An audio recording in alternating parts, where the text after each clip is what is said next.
In this video, we're going to give a brief introduction to Amdahl's law and solve a quick little problem with it as well. So that's a picture of Amdahl. I'm going to take this sort of old problem that I found on Wikipedia. Suppose we have some task. It is broken up into four parts, consecutive parts. P1, P2, P3, and P4, just the names of the parts, and they each take a certain percentage of the overall time in the original process. So P1 takes 11% of the time, P2 18, P3 23%, and P4 48. And so those, of course, should add up to 100% of the process. And then we're going to speed up these various parts, although one part, P1, is not going to be sped up. So P1 not sped up, P2 sped up by a factor of 5, P3 by 20, and P4 by 1.6. And now we want to know overall what's our improvement.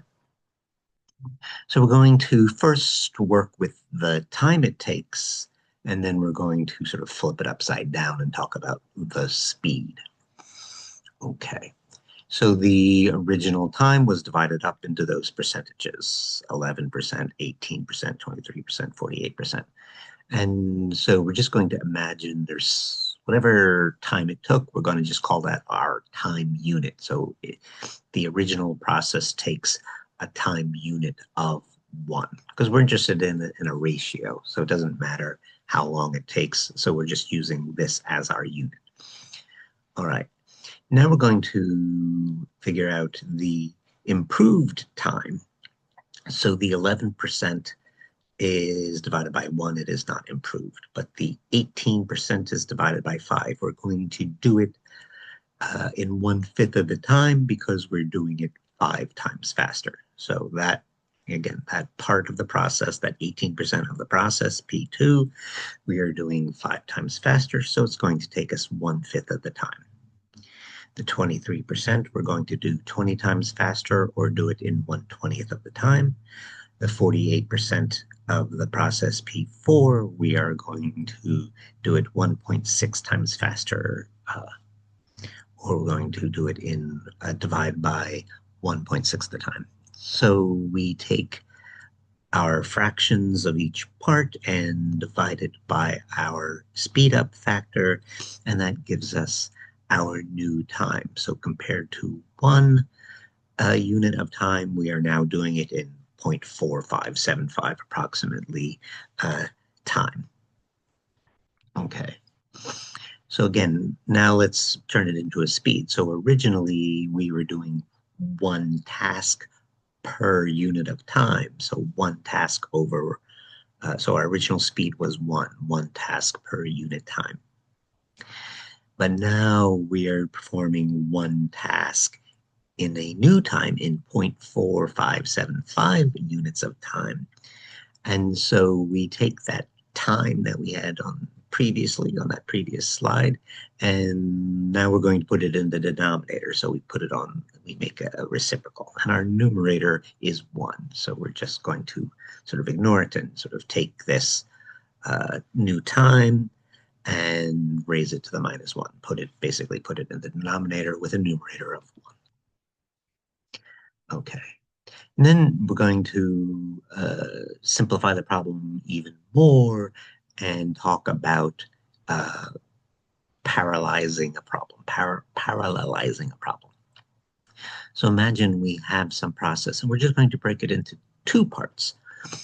One part is a parallelizable part, P, and the other one is something that's got to be more sequential, something that we can't improve by sort of dividing it up among, different cores or different processors or what have you. Okay, so now we're going to play the game, but with just these 2 parts.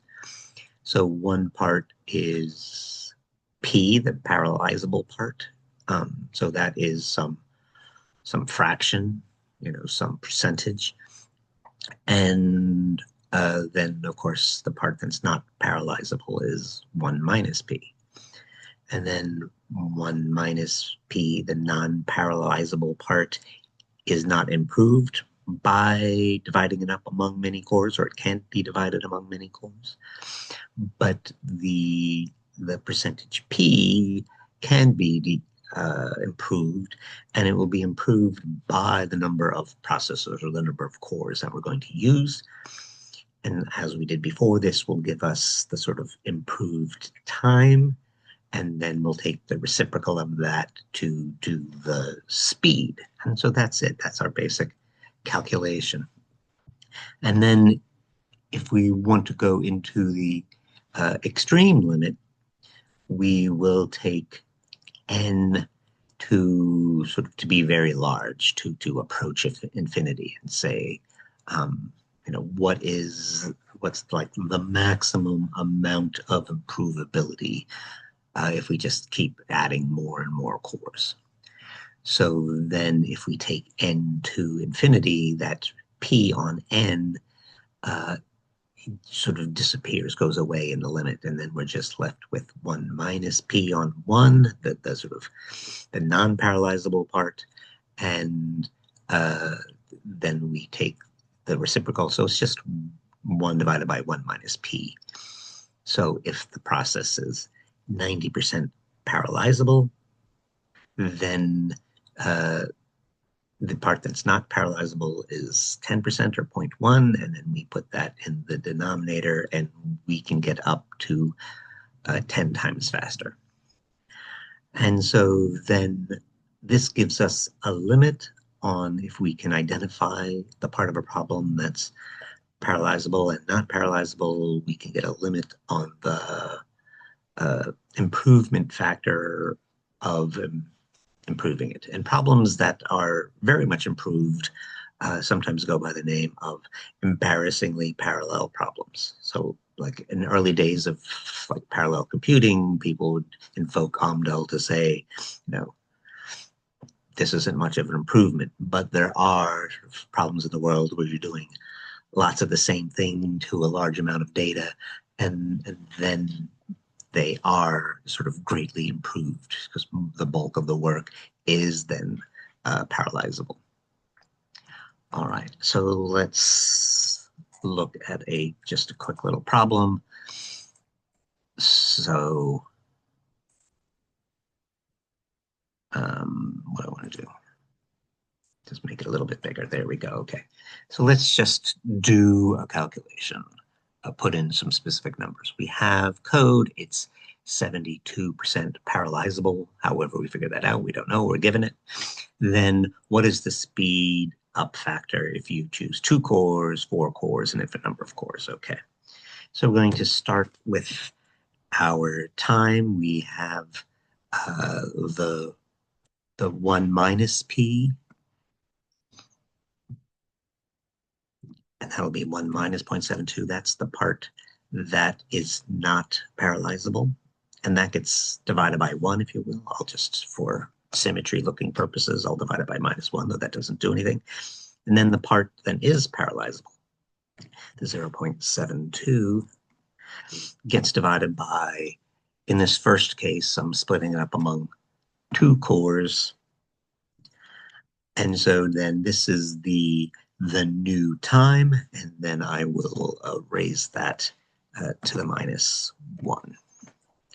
All right, and then this will give us our improvement. And then I'm just going to set up the formulas, and then it'll be the same. That's the 2 cores. The 4 cores will be the same, except divide by 4 instead of 2. And the sort of quote-unquote infinite number of cores, or the limit, will be just to eliminate this term entirely. And so these are the calculations.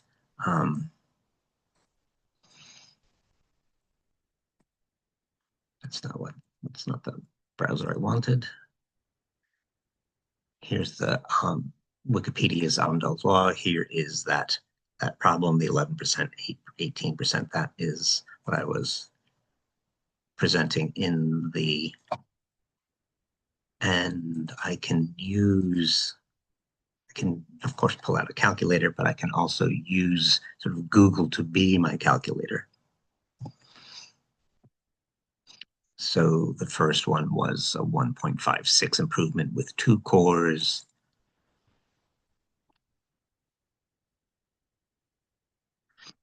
Four cores was a 2.17, and then if I eliminate it entirely, I can get up to a 3.57 improvement.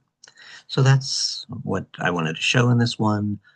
Amdahl's law, how you can figure out a sort of an idealized or limit on how much a process can be improved, and sort of more generically, and then narrow it down to parallelization of splitting it up among cores or among processors. And that's it for this one. Thanks for your attention.